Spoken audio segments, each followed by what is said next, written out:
Bueno, nos acaba la cuarta.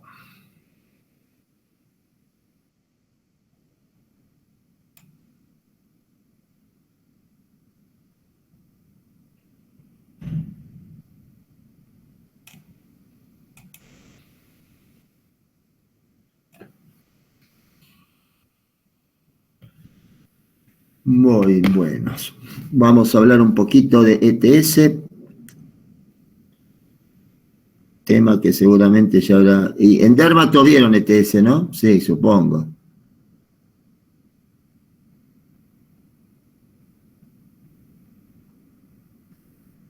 Dermato, hicieron ya Dermato, supongo, ¿sí? Sí, en Dermato vivimos y vivimos en Ginec. Ah, bueno. Y en UR. Y en UR. Ah, bueno, entonces les doy un tema a cada uno y ya pueden largar. Y como usted diga. Y si yo llego a decir... Vamos complicado. Mejor que no diga. ¿Qué quieren que les diga? Bueno. ¿Qué quieren que les diga que ya no saben? Como es, necesitamos de la mano de Dios también. Un poco, ¿no? Sí, sí. Tienen que buscar asesoramiento. Rabino, cura y pastor, todos juntos en un encuentro ecuménico. Seguro. Con una mezcla de Freud y Lacan que los ayude también. Bueno, vamos a hablar un poquito de esto, que bueno, va a ser un repaso seguramente, así que me quedo más que tranquilo, pero por lo menos para recordar algunos conceptos. Así que ya mismo vamos compartiendo la pantalla.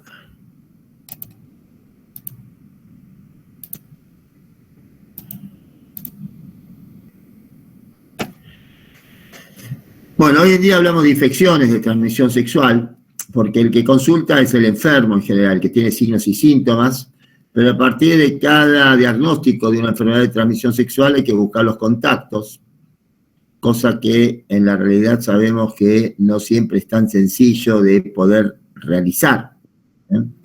Este es un concepto que también claramente en este contexto tenemos que tener bien presente. Como alguna vez se ha definido, las enfermedades de transmisión sexual son enfermedades de A2, donde han participado por lo menos 3. Y ahí es donde la cosa se empieza a complicar desde el punto de vista epidemiológico, ¿no? Ahora, como definición, sí, el contagio se establece por el contacto directo con los agentes etiológicos, se hace ese contagio por vía sexual, también puede haber transmisión perinatal, por sangre, las mujeres son las más susceptibles y las que mayor índice de complicaciones y secuelas pueden generar o presentar, siendo desde las distintas formas de presentación, las úlceras, las que pueden incrementar el riesgo de adquisición de HIV. Dentro de las causas bacterianas, uno tiene que tener en cuenta que tenemos distintas bacterias responsables de este tipo de afecciones, tales como pueden ser, por un lado, Treponema pallidum, Haemophilus ducreyi, responsable del chancro blando, las uretritis, gonocócicas, gonococo, y no gonocócicas, Clamidia trachomatis, Mycoplasma hominis, Ureaplasma urealyticum, y también responsable del granuloma inguinal o donovanosis, Calymathobacterium granulomatis. En el contexto de Clamidia trachomatis, también uno debe recordar que es el agente causal del linfogranuloma venéreo. Dentro de las causas virales tenemos los herpes, incluido el herpes 8, relacionado con el sarcoma de Kaposi, el virus de la hepatitis B, citomegalo, Epstein-Barr, HIV por supuesto, HPV, los POX. También a través de conductas pueden ser transmitidas enfermedades parasitarias del tipo de la tricomoniasis, de la Pediculus pubis, Sarcoptes scabei, giardiasis, Y lo micótico está ahí, medio en duda, porque por ahí obedece a alguna alteración, justamente por lesión de la mucosa, que puede transmitirse una cándida, pero sabemos que la cándida claramente, como lo vimos cuando tratamos el tema ayer de micosis oportunistas, es una reactivación endógena cuando hay factores locales o sistémicos que así lo favorecen. Lo más habitual dentro de lo bacteriano es treponema y las uretritis. Haemophilus ducreyi y Calymathobacterium en general son de menor frecuencia en nuestra región. Y dentro de lo que es particularmente viral, los herpes y el HPV. ¿Cómo se pueden presentar desde el punto de vista de signos y síntomas algunas de estas afecciones? Bueno, con lesiones erosivas, ulcerosas. La diferencia entre la sífilis y el chancro blando es que la sífilis habitualmente es indolora, suele ser única, aunque puede haber más de una lesión presente. Recordar que el chancro no únicamente puede ser genital, sino también se puede observar a nivel extragenital, especialmente a nivel de la mucosa oral. El chancro blando suele ser más de una lesión y habitualmente bastante dolorosa. Acá también vemos lo que recién les comenté en cuanto a la manifestación extragenital entonces de un chancro. Las uretritis, Neisseria gonorrhoeae y también Clamidia trachomatis, Ureaplasma urealyticum, Mycoplasma hominis. Lesiones vesículo-erosivas, del tipo de las relacionadas justamente con los herpes. El que predomina en recurrencia es el herpes 2. Las lesiones vegetantes, condilomas acuminados, esto es HPV. Los condilomas planos son asociados al secundarismo de la LUES. El gonococo es exclusivamente humano, es responsable de sintomatología a veces de secreción importante en el hombre. En la mujer podemos tener un porcentaje de formas asintomáticas, puede generar bartolinitis, uretritis, vulvovaginitis en infancia y en ancianas. La presencia de una vulvovaginitis gonocócica siempre en una niña debe hacer sospechar claramente la posibilidad de abuso. Y en ambos sexos, anorrectitis, faringitis, amigdalitis, la conjuntivitis neonatal, yo he visto algunos casos justamente de conjuntivitis gonocócica realmente muy, muy importantes, y también en esa diseminación del gonococo, hemos tenido no hace mucho tiempo atrás una paciente joven que llegó a la consulta con una artritis, y la artritis era justamente producida por el gonococo. En esa diseminación bacteriémica, la posibilidad de una endocarditis también tiene que ser de alguna manera sospechada y básicamente diagnosticada. El tema del gonococo es obviamente la intensa reacción inflamatoria que genera, razón por la cual algunas de las complicaciones que podemos ver a nivel del hombre incluyen particularmente todo lo asociado a prostatitis, espermatocistitis, epidimitis, orquitis, orquiepidimitis, etc. Dentro de las complicaciones canaliculares, endometritis, salpingitis, pelviperitonitis, perihepatitis. El problema del gonococo hoy en día está dado por la importante producción de beta-lactamasas, incluso beta-lactamasa de espectro extendido, que la hacen a veces bastante resistente a la acción de los antimicrobianos habituales. En ese contexto, hoy el tratamiento que de alguna manera se establece incluye una cefalosporina de tercera, como ceftriaxona, más acitromicina. También se puede utilizar la cefalosporina de tercera en forma oral, como la cefixima o el ceftibutem, siempre asociado con acitromicina, y también en algunos protocolos existe la indicación de la doxiciclina para el tratamiento, a veces por intolerancia o alternativo, pero en este caso de la doxiciclina, la duración de ese tratamiento es de 7 días. Las uretritis, si no son de origen gonocócica, deben ser diagnosticadas las otras bacterias responsables de estos cuadros. Esto se hace en el hospital.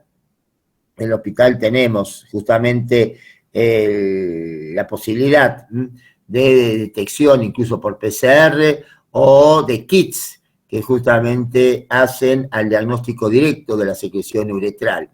Habitualmente en el hospital tenemos un consultorio de infecciones de transmisión sexual, que por supuesto es un consultorio de demanda espontánea. No podemos dar turno y no se debe dar turno para determinado tiempo en adelante, sino que la atención tiene que ser inmediata. Atendido el paciente en horas de la mañana, se lo deriva al laboratorio de microbiología para que de esa manera, si hay material que pueda ser entonces analizado, se lo analiza, se hace los estudios rápidos que correspondan y el paciente vuelve al consultorio ya con el primer informe del laboratorio y sale del hospital con la primera dosis o la dosis que corresponda de un tratamiento que sea el más abarcativo posible y que se acerque lo más posible a la etiología del motivo por el cual consultó. Esto es fundamental para cortar cadenas de transmisión. Complementario con esto, por supuesto, la recomendación de la búsqueda de todos los contactos cercanos de ese individuo para que, por supuesto, también se pueda actuar a nivel de salud pública, cortando todas las cadenas de contagio que estas enfermedades pueden llegar a generar. Como dije anteriormente, esto no siempre es fácil de realizar. Más allá de lo que es la uretritis gonocócica, el 30-60% de las denominadas no gonocócicas tienen que ver con Clamidia trachomatis. Clamidia trachomatis debe su nombre de la especie fundamentalmente a que es el responsable del tracoma. ¿Qué es el tracoma? ¿Es una secreción purulenta en los recién nacidos en el ojo? ¿Puede ser? Sí, de los chiquitos, sí, es una conjuntivitis grave, es la principal causa de ceguera, particularmente en países del África, y gracias a un oftalmólogo argentino que desarrolló todo un plan de instilación de gotas con eritromicina a todos los chiquitos en distintas regiones del África, redujo en forma notable la incidencia de tracoma. Esta enfermedad entonces es importante, incluso se acompaña de opacidad de la córnea, debe ser muchas veces tratada en forma quirúrgica, pero lo que nos interesa a los fines de lo que estamos charlando es que Clamidia trachomatis en distintas serovariedades produce justamente uretritis no gonocócicas por un lado y también genera el linfogranuloma venéreo por el otro. A su vez, como esto genera respuestas inmunológicas inflamatorias significativas, puede también asociarse a lo que se llama el síndrome de Reiter.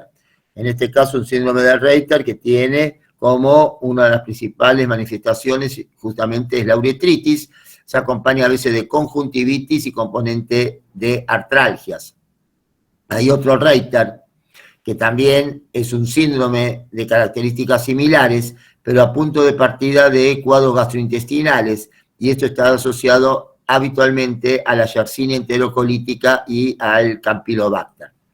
De todas maneras, la reacción inflamatoria que genera clamidia hace a la presencia a veces de complicaciones como epididimitis, prostatitis, y en la mujer cervicitis purulentas, los cuales pueden llegar también a complicar en cuanto a lo que es la posibilidad de partos prematuros, de abortos incluso se lo ha relacionado, y esto asociado y también responsabilidad de otros agentes responsables justamente de uretritis no gonocócicas, tales como ureaplasma y micoplasma. En ambos sexos pueden dar componentes articulares pilonefríticos. Todo este componente de uretritis no gonocócicas son etiológicamente debidas a bacterias que carecen de pared biológicamente activa. Por lo tanto, estos agentes son resistentes naturales a los beta-lactámicos. Y esto es lo que hace que justamente el tratamiento incluya inhibidores de la síntesis de proteínas, como son los macrólidos o eventualmente tetraciclinas, o también que actúen sobre la ADN girasa, sobre la topoisomerasa, como pueden ser entonces las quinolonas. Esto entonces en cuanto al tratamiento de estas uretritis, llamada justamente en su clasificación de origen no gonocócico. El herpes es también de altísima prevalencia en lo que respecta a infecciones de transmisión sexual.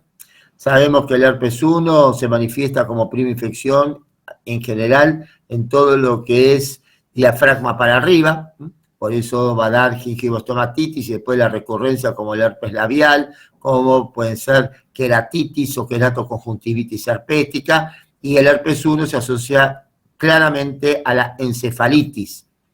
El herpes 2, en general, tiene más asociación con todo lo genital, pero claro, si encontramos una mujer que tiene una lesión herpética en canal de parto, puede transmitir la afección en el momento del nacimiento y esto generar un cuadro de características septicémicas que hace que el herpes sea incluido en una batería de pruebas que justamente conocemos como TORCH, toxo, lue, rubiola, citomégalo, herpes chagas, que es todo lo que significa entonces la búsqueda etiológica de cuadros de características septicémicas neonatales.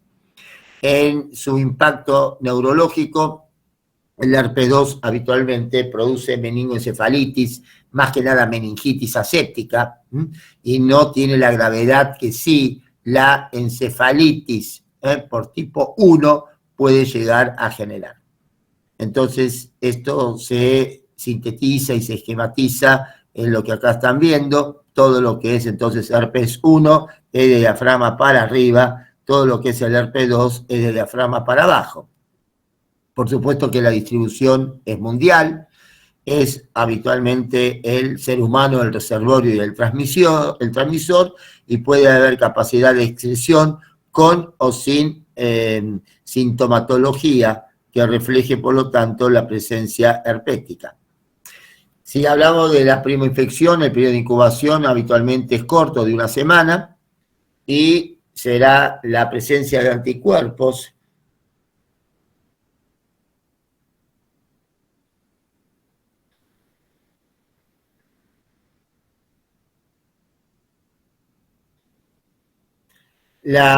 que nos muestra entonces que el individuo efectivamente, por lo tanto, se infectó.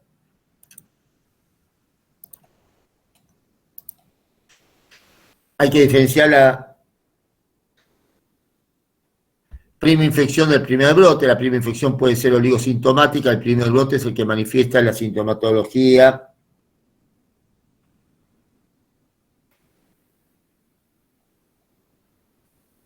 propia de la afección, y la recurrencia pueden ser sintomáticas o asintomáticas.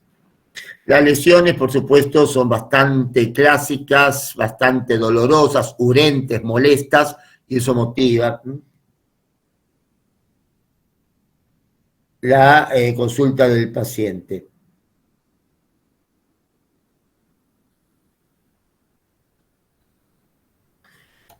Ahí vemos las lesiones, bien vesiculosas. Otro herpes genital.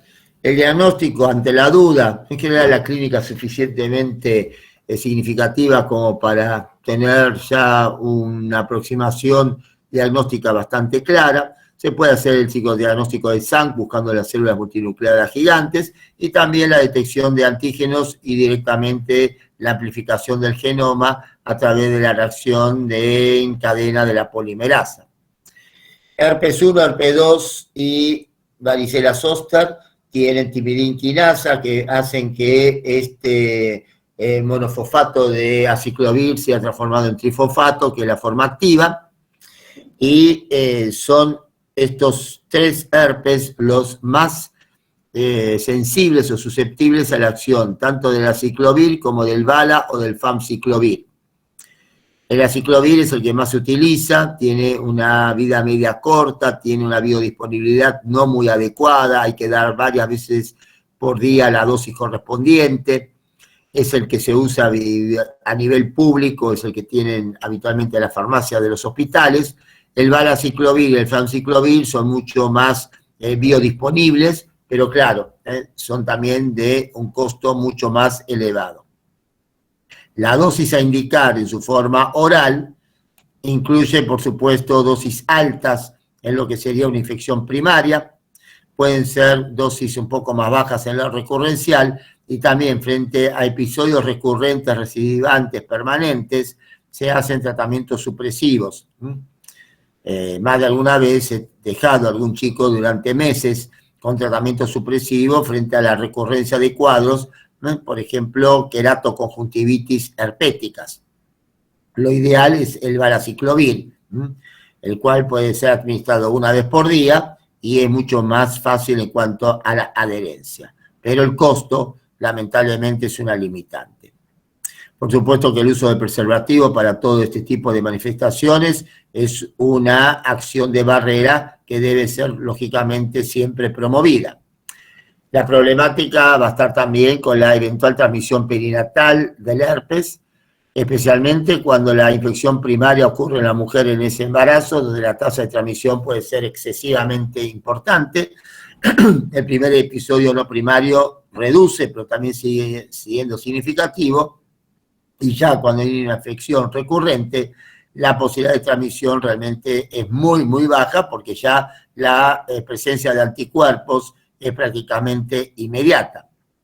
Ahora, el aciclovir y el valaciclovir tienen acción selectiva sobre estas células infectadas por el herpes.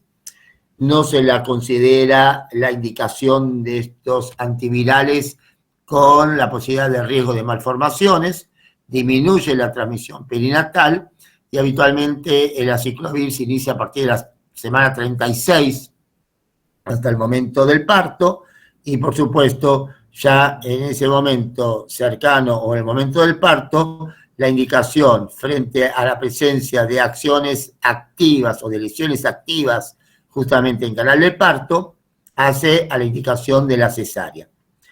Entonces, esta es la medida a tener en cuenta.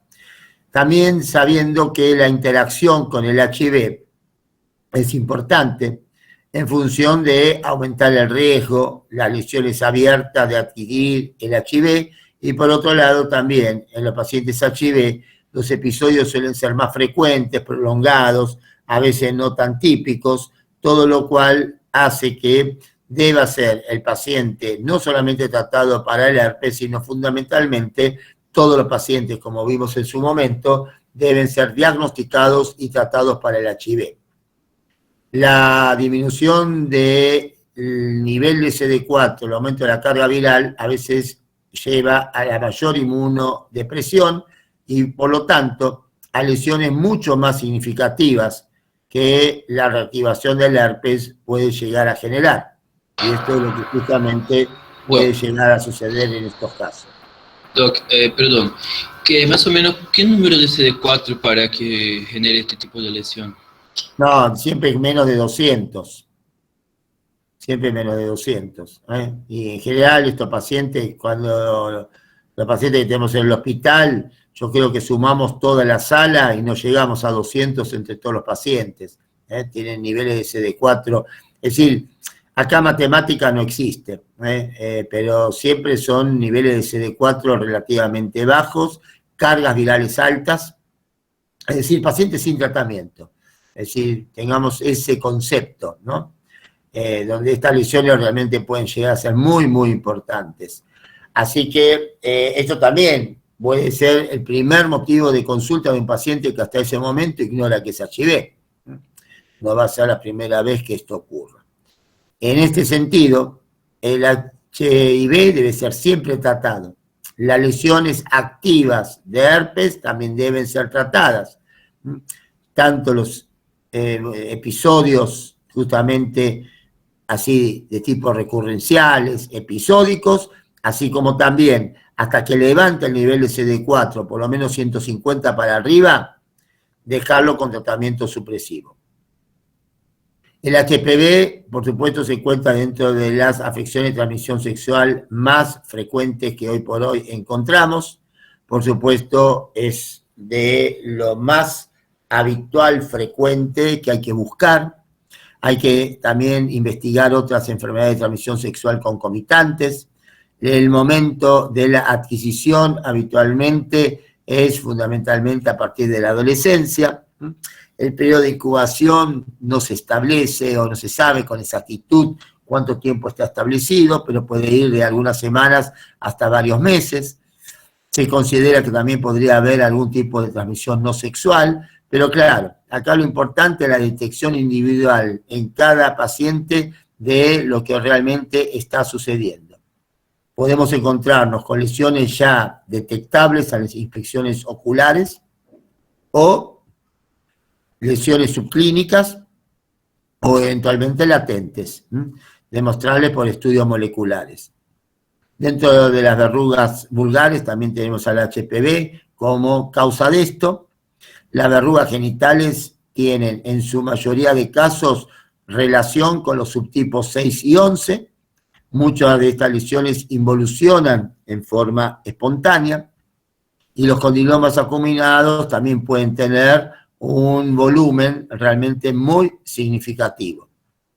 Las técnicas de observación pueden ser la genitoscopía, rectoscopía, los diagnósticos virológicos, incluso la hibridación in situ que se hace en el hospital para detectar incluso la molécula del genoma que hace entonces a poder serotipificar cuál es el serotipo predominante o responsable de ese tipo de lesión. El 6 y el 11 tiene que ver con las verrugas genitales, el 16 y el 18, por supuesto, con lo que son lesiones persistentes y a partir de ahí lesiones transitorias, recordando que el carcinoma invasivo de cuello en una mujer joven prácticamente lo hace diagnóstico de enfermedad marcadora de lo que es HIV-Sida. 100% del cáncer cervical está asociado al HPV, el cáncer anal, altísimo porcentaje, vulva, vagina, el orofaringio, ojo con lo que son neoplasias orofaringias, laringias, esofágicas. Ahí entran en juego, por supuesto, 16 y 18. En el cáncer de cuello esto está claramente establecido, 70% asociado al 16, 20% al 18, y por supuesto el mayor riesgo de adquisición de la infección ocurre durante la adolescencia, y el 10% de las mujeres pueden desarrollar una infección que sea persistente. También esto se asocia a la neoplasia intraepitelial anal, esto es importante también tenerlo en cuenta, al carcinoma de pene, y también 16 como serotipo responsable de más del 70% de los carcinomas orofaringios. Esto tiene que ver muchas veces con conductas, por supuesto que en esa variable no vamos a entrar, sino que nuestra obligación es el diagnóstico correspondiente de este tipo de lesiones y la derivación correspondiente o los tratamientos de exéresis o lo que corresponda en función de la evolución y ya del estadio que ese tipo de lesión entonces neoplásica va a tener.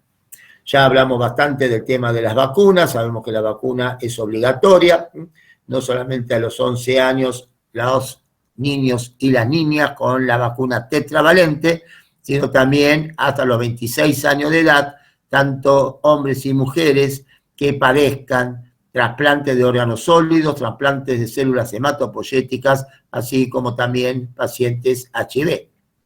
Por ende, esta vacuna que es profiláctica y no terapéutica debe ser obligatoriamente, por lo tanto, indicada.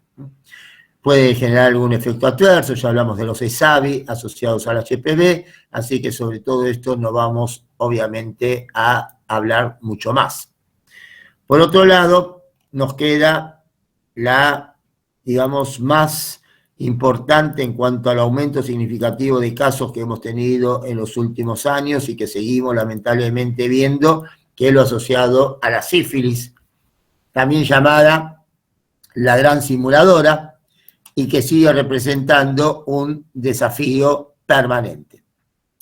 Por supuesto, esto tiene mucho que ver con las variables socioeconómico-culturales, los tratamientos antirretrovirales que hacen que ya no se utilicen medidas de protección de barrera, como el VERBAC, el serosorting, personas de la misma condición de HIV que por supuesto no usan ningún tipo de profilaxis, obviamente uso recreativo de ciertas adicciones, contactos por internet, bueno, todo lo que ya sabemos que lamentablemente favorece la diseminación de este tipo de afecciones de transmisión sexual. Lo real es que termina esto generando un problema de salud pública, en la cual las embarazadas, los recién nacidos y particularmente los HIV pueden verse más que nada, por lo menos afectados y eventualmente con las mayores complicaciones que a veces este tipo de afección puede llegar a generar. Sabemos que Treponema pallidum no se cultiva, esto es importante, genera una reacción inflamatoria, va a tener, por lo tanto, una muy significativa participación el médico en cuanto a un diagnóstico rápido, aún frente a formas por ahí no tan típicas. Recordemos que siempre y históricamente ha sido denominada la gran simuladora, y a partir de un contacto podemos tener cantidad de individuos que también pueden verse entonces afectados. Se distinguen clásicamente tres estadios, la primaria, la secundaria, la serológica temprana. Podemos tener una sífilis latente con pruebas serológicas positivas, una sífilis latente precoz, una tardía. Lo importante es siempre buscar en forma activa la presencia entonces de esta infección luética. La tardía o terciaria en general aparece bastante tiempo después de haberse producido la primoinfección. Cada uno de los estadios previos, tanto primarios como secundarios, tienen un periodo de presencia o de persistencia que después se autolimita y queda esto en forma latente, razón por la cual esto nos da, si no lo pensamos, la posibilidad de un diagnóstico que sea entonces el correcto y por lo tanto el adecuado, y por supuesto esto a veces se complica. La sífilis primaria tiene un periodo de incubación de 10 a 90 días, un chancro indoloro, indurado, genital, anal u oral. A veces hay una adenopatía regional, alguna más grande que el resto de los ganglios de esa cadena.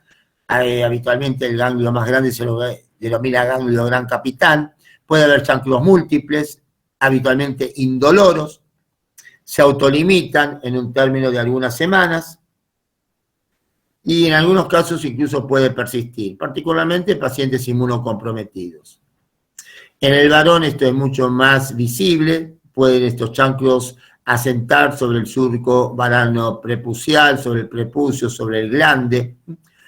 Esto, por supuesto, es una situación poco frecuente, el llamado chancro del condón. En este muchacho el preservativo llegaba justamente hasta la raíz del pene, pero claro, el chancro justo asentó en el lugar donde era imposible que el preservativo llegara. Son cosas no habituales o no comunes, digamos. Esto no impide seguir, por supuesto, sugiriendo y propiciando el uso del preservativo. Son situaciones, por supuesto, esporádicas, no habituales. Chancros orales, esto también es importante tenerlo en cuenta, puede ser motivo de consulta, hay que siempre pensarlas. El secundarismo también, gran simuladora, ¿qué parece? Parece una rubiola. Tiene exantema, tiene fiebre, tiene poliadenomegalias, puede tener afección incluso hepática, puede tener un componente articular. La sífilis congénita precoz, y sí, da un cuadro de estas características, a veces tipo septicémico, incluso con periostitis, y hay una sífilis congénita tardía, donde es la hiperostosis cortical de huesos largos, a veces bastante doloroso. Hay también los denominados dientes de Hutchinson, como si fueran justamente escotaduras que presentan los dientes, un rosario similar al rosario de la hipovitaminosis D, al rosario raquítico, y también craniotabes, que es el adelgazamiento de las láminas justamente óseas a nivel temporoparietal. En el secundarismo también hay retinitis, la retinitis luética. Yo he tenido algunos casos, he visto algunos casos, incluso recuerdo el caso de una exalumna oftalmóloga que hizo el diagnóstico de la retinitis luética al padre. Así que imagínense la situación familiar que ese diagnóstico motivó. Todo esto hace que el secundarismo sea muy, muy por ahí no característico justamente. ¿Ale preguntaba algo? Sí, yo, doctor. No, pues nosotros habíamos visto una paciente en dermato que teníamos un diagnóstico diferencial. Yo, por lo menos, me lo hacía con el lupus. Digamos, puede simular un lupus la luz. Y por las artralgias, por las lesiones dermatológicas, por ahí puede, el lúpulo que llama siempre la atención es la facies lúpica, ¿no? No sé si tenía eritema malar. Sí, exactamente, tenía el eritema malar. Claro, por eso. Sí, pues las lesiones del secundarismo luética a nivel de la piel pueden dar cualquier cosa. Así que yo siempre digo, HIV y BDRL, cualquiera sea el diagnóstico presuntivo, hay que solicitar, porque por ahí la paciente tenía una colagenopatía o no, pero al ser una gran simuladora, simula muchísimas cosas, y si uno no las piensa y no piensa en pedir una DRL que es simple, sencilla, fácil de realizar, nos perdemos el diagnóstico. Así que sí, las manifestaciones dermatológicas del secundarismo puede haber absolutamente de todo. Muchas veces son cuadros de tipo rubiola, también hay que pensarlo. Las sifilides, fíjense, lesiones de tipo acneiformes, las sifilides, las lesiones perladas. Las sifilides generalmente asientan sobre la parte palmoplantar y cabalgan sobre los pliegues, predominan sobre la planta de los pies y no sobre tantos las palmas. Estas son las sifilides opalinas, parecen lesiones tipo nacaradas, tipo nácar, condilomas planos. Hemos tenido una chiquita también, con lesiones que el primer diagnóstico que le habían hecho era una dermatitis del pañal, y eran condilomas planos. El chiquito, cuando nace con la luz congénita precoz, nace con un cuadro septicémico, de ahí el TORCH, y propio del secundarismo. En el HIV aumenta la rapidez de evolución de las lesiones, y estos pacientes tienen mayor dificultad para normalizar los parámetros serológicos. Por lo tanto, BDRL y HIV van de la mano. Todos los pacientes que comenzaron su actividad sexual deben ser valorados cuando solicitan algún tipo de control, estudio. El que viene y dice, no, me quiero controlar. Y bueno, piensen que debajo de ese me quiero controlar, algo por ahí están de alguna manera olfateando, que no siempre al paciente, por supuesto, es fácil sacarle la causa real de la consulta. Esto es importante también en ese contexto, siempre tenerlo más que presente. No todos los pacientes dicen claramente por qué motivo habitualmente pueden llegar a consultar. Entonces, incluso cuando viene la mamá con el adolescente o con la adolescente, tienen alguna lesión en la boca.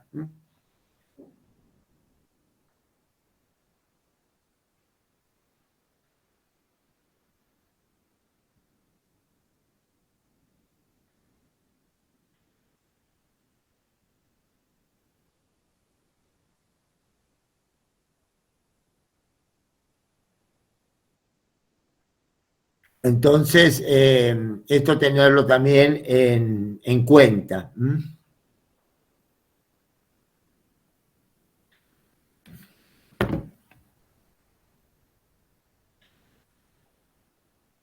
Bueno, sigamos.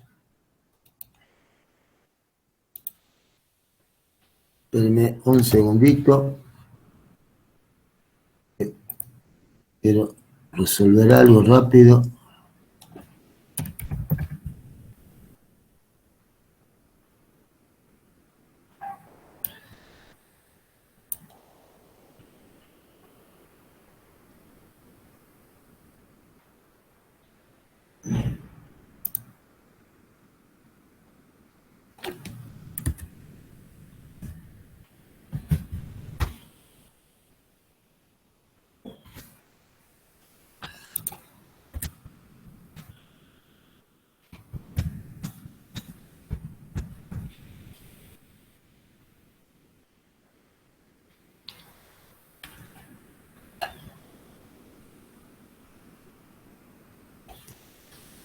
Entonces, que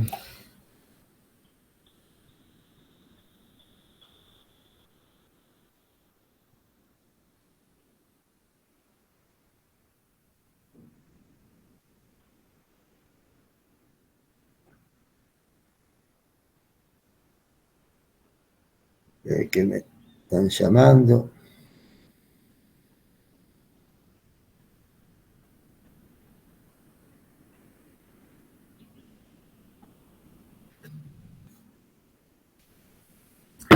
Entonces, siempre HIV y VDRL pedir. Por supuesto, diagnóstico. El campo oscuro hoy lo hacen poco y nada, no hay laboratorios a veces que tengan el microscopio para hacer el campo oscuro.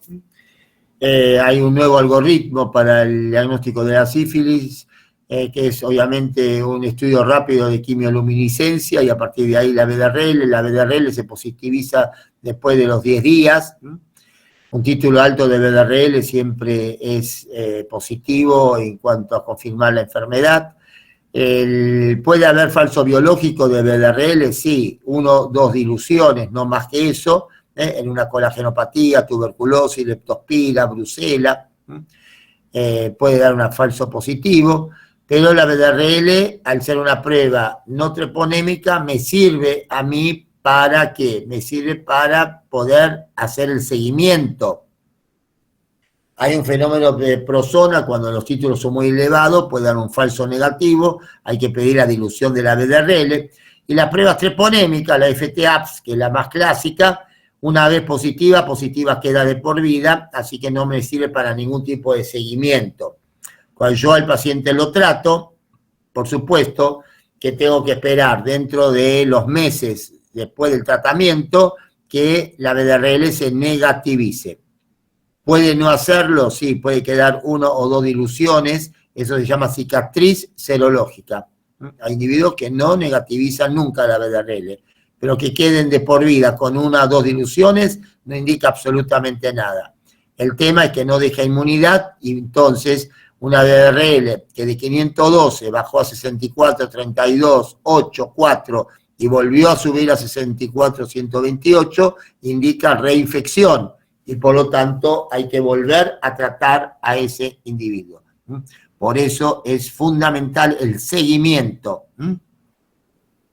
Entonces, ¿qué tenemos acá? Lástima que no se ve esta primera imagen, no sé por qué no se ve. Casos clínicos que demuestran lo atípico que la enfermedad puede ser. 52 años, sin pareja estable, evolución de 3 meses de una lesión que era de estas características, pseudoforunculosas. Por supuesto que las dermatólogas que atienden en el consultorio al paciente ante esta lesión lo revisan en su totalidad y encuentran obviamente lesiones importantes, pero también una lesión de alguna manera de un chancro persistente a nivel de glande. Este paciente tenía 1024 DILs y tenía el campo oscuro todavía positivo. El campo oscuro nosotros en el hospital lo tenemos, porque tenemos microscopio para hacerlo, y gente avisada justamente para la búsqueda entonces activa de treponemas. Y claro, era una sífilis secundaria con chancro persistente. Tratamiento, penicilina benzatínica. Algunos preconizan, como los americanos, una sola dosis. Acá se siguen empleando 3 dosis de penicilina benzatínica una vez por semana. Las lesiones, fíjense, cómo fueron mejorando. A los 2 meses ya tenía 256 DILs. Paciente con lesiones de chancro en la lengua. Fíjense, había recibido amoxicilina y ibuprofeno, 19 años. El estudio de los campos oscuros, obviamente, fueron negativos, pero la BDRL era 32 DILs. Era una sífilis primaria, hizo con la penicilina benzatínica un fenómeno de Hertzheimer, es decir, una lisis masiva de treponemas que generan en general una reacción de hipersensibilidad. A veces con antihistamínicos, corticoides, esta reacción en general se puede manejar perfectamente bien. Paciente 38 años, heterosexual, con lesiones secretantes en ambos oídos. Pero claro, tenía estos condilomas. Conclusión, era sifilides intraauriculares e interglúteas como única expresión cutánea. Tenía 256 DILs en el estudio de la BDRL, con campo oscuro perianal y de oídos positivos. También recibió penicilina benzatínica. Chica de 18 años, trabajaba obviamente en la prostitución, 15 días de evolución de estas lesiones a nivel genital, pero este aquí que tenía lesiones a nivel interdigital. Claro, si van a la consulta con estas lesiones y no revisan a la paciente o no sospechan que esto pueda tratarse realmente de una expresión de la LUES, sale con la pomadita con algún antifúngico, ¿no? Con algún imidazólico y demás. Pero claro, las lesiones eran bastante importantes. El campo oscuro interdigital y las lesiones genitales fue positivo. Tenía 64 DILs, la internan por razones sociales. Ahí en este caso se da penicilina cristalina. Después, por supuesto, se escapó y nunca más la encontraron. Forma pausis sintomática con intertrigo digital sifilítico. Una señora, una mamá, con chancro en la boca, pero claro, le daba besos al chiquito y le contagia el chancro también a nivel oral al chiquito. Así que se trataba de una sífilis adquirida temprana familiar. Chiquito con 64 DILs, la mamá con 256, obviamente tratamiento penicilina a ambos. 26 años, de dermatosis generalizada con ictericia, con estas lesiones de sifilides palmoplantares, que tenía 60 de TGO, 100 de TGP, una gamma glutamil transferasa de 143, 512 de BDRL, las serologías negativas para los herpes, para los virus hepatitis B, C y HIV, nada que ver con herpes, perdón. Y la ecografía con un hígado con adenopatías en el ligamento hepatoduodenal y precava. Era una hepatitis dentro del marco de una sífilis secundaria. Esto es emergente. Entonces, otra causa de alteración de las enzimas hepáticas, la hepatitis luética. Una uveitis, causa de uveitis, de retinitis, sí, citomegalovirus, LUES, toxo. En este caso también tenía alopecia. La uveitis fue derivado del hospital oftalmológico. Tenía más de 512 DILs en la BDRL, era HIV positivo, para hepatitis B y C negativo, la punción lumbar que mostró aumento de la proteína, glucorraquia normal, celularidad normal, pero una BDRL de 16 DILs. Esto habla entonces del componente oftalmoneurológico propio de lo que es la evolución en un paciente HIV rápida de la enfermedad luética. Es decir, esto también hay que tenerlo bien en cuenta. Tratamiento de todo esto sigue siendo la penicilina, por suerte todas las espiroquetas, llámese leptospira, borrelia y treponema en particular, son de alta susceptibilidad, por lo tanto, al uso de la penicilina. ¿Esto qué significa? Y esto, obviamente, ¿a qué lleva en cuanto a conclusión? A la necesidad de pensar siempre en LUES.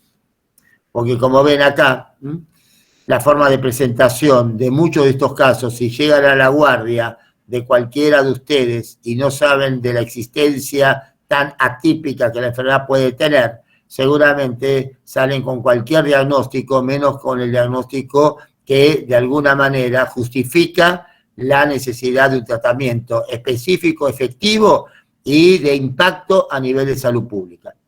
Porque esos individuos siguen contagiando. Y eso es lo que de alguna manera explica la emergencia y el incremento notable de casos que en los últimos años lamentablemente hemos tenido, se está viendo, y que los que cursan neonatología dentro de lo que es la cursada de pediatría, seguramente en algunos hospitales podrán ver la cantidad de casos de LUES congénita que puede llegar a haber. Depende del hospital. Cuando cursaban, no sé si lo siguen haciendo en el Santoyani, a veces se asombraban de la cantidad de LUES congénitas que justamente en el servicio de neo, en ese hospital se estaban viendo. Así que bueno, pensarla siempre es darle la posibilidad al paciente de solicitar el estudio. Si yo pienso en HIV y pienso en VDRL como parte de una rutina como colesterol, glucemia, triglicéridos, o eritro, urea, glucemia y un hemograma completo, y seguramente me podré encontrar con alguna sorpresa en algún paciente que a priori no tendrá muchas manifestaciones clínicas como para uno pensar en este tipo de entidades. Lo que sucede es que no se piensa y a veces hay temor de decir, a ver, que el paciente puede pensar si yo le pido. Piense que el paciente no piensa nada, y si piensa será un problema del paciente. La obligación de ustedes es hacer todos los estudios correspondientes para que de esa manera todos trabajemos tranquilamente, con la mayor seguridad y también fundamentalmente diagnosticando precozmente formas oligosintomáticas y atípicas de enfermedades que son bastante comunes hoy por hoy. Bueno, perfecto. Hemos terminado cuarta semana. Así que, no sé si complementé algo de lo que le dijeron en gineco, en dermato, en uro. Si falta algo más, coméntenmelo. No, yo una última pregunta que siempre tuve la duda. En cuanto a la sífilis congénita. Sí. Que hay dos formas, ¿no? Está la temprana y la tardía, ¿no? Sí. El chico que tiene, que bueno, lamentablemente posee una sífilis congénita, ¿puede llegar a la adultez o esa enfermedad tiene un pronóstico, digamos? No, la mayoría de los casos son sífilis congénitas precoces, de diagnósticos de VDRL positivas en la madre, habitualmente en el tercer trimestre. A la mujer siempre hay que hacer los estudios serológicos correspondientes en el primer y tercer trimestre, sea para sífilis, sea para toxo, porque yo he tenido cantidad de casos de mujeres que en el primer control viene todo negativo, y estoy hablando en este caso de la VDRL. El marido, como ya la mujer está embarazada, obviamente va a festejar el embarazo de la mujer, pero no con la mujer, por supuesto no toma medidas de prevención y termina contagiándola. Y ahí es donde en el tercer trimestre, nueva VDRL positiva, tratamos a la mujer en el embarazo. Muchas ya vienen con el diagnóstico de la VDRL, digamos, materno. Esos chiquitos son diagnosticados entonces ya en la etapa precoz de la afección, y a esos chiquitos hay que seguirlos con la VDRL esperando que se negativice la VDRL dentro del año. La FT-APS IgM es la que nos puede confirmar, ya que la IgM no atraviesa placenta, que ese chiquito efectivamente se infectó y debe ser tratado con 10 días de penicilina cristalina. No se justifica hacer la punción lumbar. ¿Por qué? Porque no me cambia el tiempo de tratamiento, sea VDRL positiva en líquido o sea ya diagnosticado una VDRL congénita precoz, el tratamiento es el mismo con lo mismo, 10 días de penicilina. Ahora, si yo esto no lo diagnostico, lo que puede suceder es que puedan aparecer 2, 3 años más tarde alguna manifestación de lo que sería la sífilis congénita ya tardía. Esos chicos en general son diagnosticados, pero en general van a tener alguna complicación producto de la hiperostosis cortical, producto de la craniotabes, de los dientes, es decir, ahí es donde puede llegar a haber alguna consecuencia y va a evolucionar como un terciarismo. Estos casos obviamente son mucho más complejos en cuanto a la posibilidad de una resolución ad integrum por no haber sido diagnosticado y tratado más tempranamente esa afección. Esto sí puede suceder. Incluso recuerden que el terciarismo se caracteriza por la sífilis meningovascular, con lo cual las complicaciones cardiológicas también es una de las posibilidades. Gracias. Muy claro, me quedó. Bueno, gente, así que seguimos participando. Aprovechen el último fin de semana, aprovechen el Día del Niño, festéjenlo todavía, y a partir de este año ya entran en la etapa adulta. Bueno, una expresión de deseo.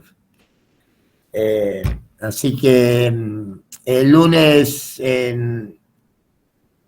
tengo que hacer el fixture de la semana que viene. Vamos a hablar de anginas, coqueluche, difteria seguramente el lunes. El martes podemos hablar de hepatitis.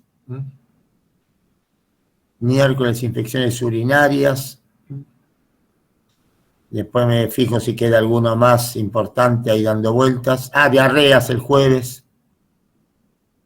Así que bueno, la semana que viene todavía nos van a acompañar unos 50, 60 bichitos. Como para que no nos quedemos solos.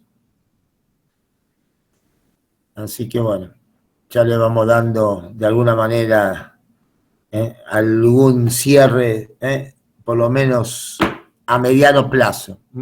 Así que ya va a ser la anteúltima semana. Así que bueno, gente, nos vemos el lunes a las 8. Vayan al hospital los que quieran ir hoy. Hay cosas interesantes, los que fueron ayer vieron algunas cosas interesantes. Así que tuvieron para divertirse un rato, buscando obviamente dónde estaba la adventicia en algunos tejidos. Pero bueno, parte del show. Así que bueno, le seguimos dando. 10:30 lo busca Verónica, que está en el hospital. 10:30 los pasa a buscar por el bar como siempre. Vamos.